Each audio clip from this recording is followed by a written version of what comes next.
Breaking tonight, utter chaos in socialist Venezuela this evening with more than 24 members of the military arrested after they attempted a rebellion against their socialist dictator, Nicolas Maduro. This amid news that the Venezuelan Supreme Court says Maduro is still in power. Of course, you know, if you disagree that he's in power and you're a member of the Supreme Court in a country like that, you probably aren't going to be able to stay on the Supreme Court very long. That's perhaps why so many of them are living in exile. Anyway, you know, these riots are beginning here to break out across the capital city of Caracas. Venezuelans are risking their lives. They are hoping to gain some momentum in their fight to oust their socialist dictator and bring democracy to the country. One powerful freedom fighter, Leopoldo Lopez, considered the most popular politician in the country, he is under house arrest tonight after 5 years in prison. He's not allowed to speak, but that's not stopping his wife, Lilian. Lilian, a mother of 3, is rallying the people as they try to take back their country and hold a free election. She joins us right now live from Caracas, Venezuela. Welcome back to the program, Lilian. Lilian joining us from Caracas. Thank you, Trish. Tell us what's happening right now there in Venezuela, and how do the people feel? For the past 20 years, Venezuela has been under a dictatorship. Inflation was 1.5 million % in Venezuela in 2018. I repeat, inflation was 1.5 million % in Venezuela in 2018. There is 87% poverty in Venezuela. 94% of Venezuelans don't earn enough money to satisfy basic needs. 1.3 million Venezuelans suffer from malnutrition. Venezuela has lost an average of 20 pounds due to malnutrition in the past year. The regime has countless times denied humanitarian aid. This is a cruel regime, and Maduro is not the president. Maduro, from January 10, has been usurping the presidency of the Republic of our country. Your husband, a very popular leader there, was jailed by Nicolas Maduro, in part because he was so popular, and perhaps Maduro considers that very threatening. But he was left in jail there for 5 years, now under house arrest. You worked tirelessly to get him back home, at least under your roof, albeit still under arrest.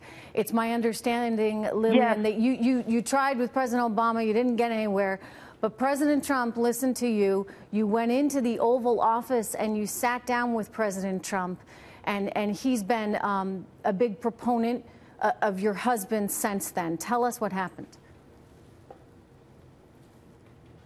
U.S. has been a great supporter of the fight for democracy in Venezuela. President Trump and Vice Pence received me, and I'm very grateful for that support to democracy. Leopoldo still in jail. My husband is in house arrest, but it's not enough because the regime has over 400 political prisoners right now. And most of these political prisoners are in precarious prisons under cruel conditions. Our fight is for all the political prisoners. Our fight is for all Venezuelan people.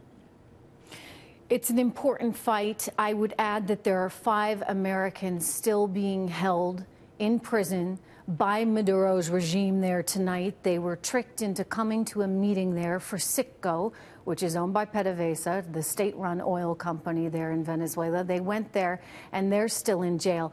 Your husband spent all that time in jail. What are the conditions like, Lilian, in a Venezuelan jail?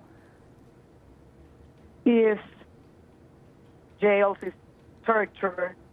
It also kills dissidents in jail. And you have another example.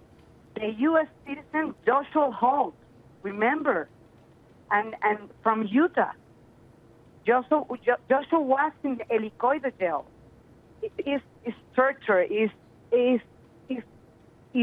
worst feeling that you can imagine. And not only the prisoners, the family of the prisoners, my kids, my son, my daughter Manuela, and me when we was in the military jail.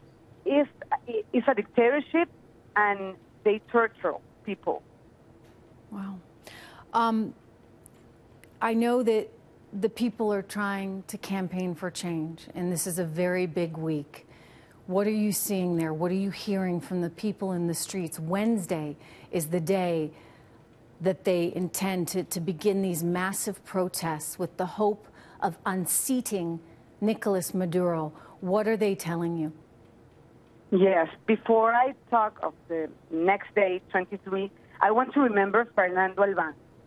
Fernando Albán was a political prisoner, and the regime even went to kill, was a consummate, and they killed a political prisoner in Venezuela, Fernando Albán. The protest on January 23. On January 23, this week, we will hold a massive protest. It is a symbolic day because it marks the date when democracy was restored in Venezuela in 1958. So we feel change, we have hope.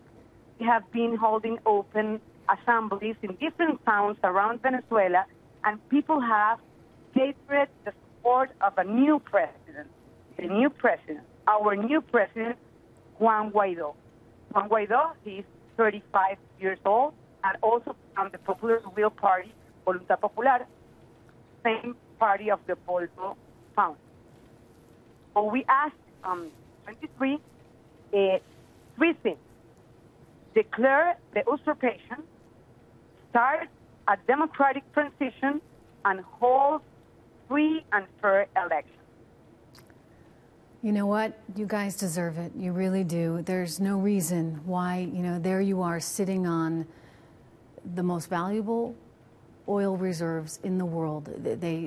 They're bigger than Saudi Arabia's, and the idea that 90% of the people are living in poverty and that you have to deal with all that you guys have dealt with is truly a tragedy. So we will continue to stay on this story. I appreciate you calling in, Lilian. I know that this is risky for you. I know that the opposition is being put in a very difficult spot because Nicolas Maduro and his cronies don't like you guys, and the more you speak out, the more trouble you're in.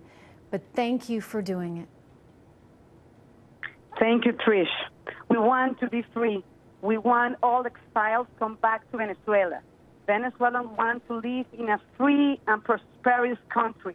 And we need all the help of the United States of America, the Lima Group, and the leaders of the most democratic world to make it happen. Make Venezuela great again. Lilian, we're watching. My best to you. Thank you so much.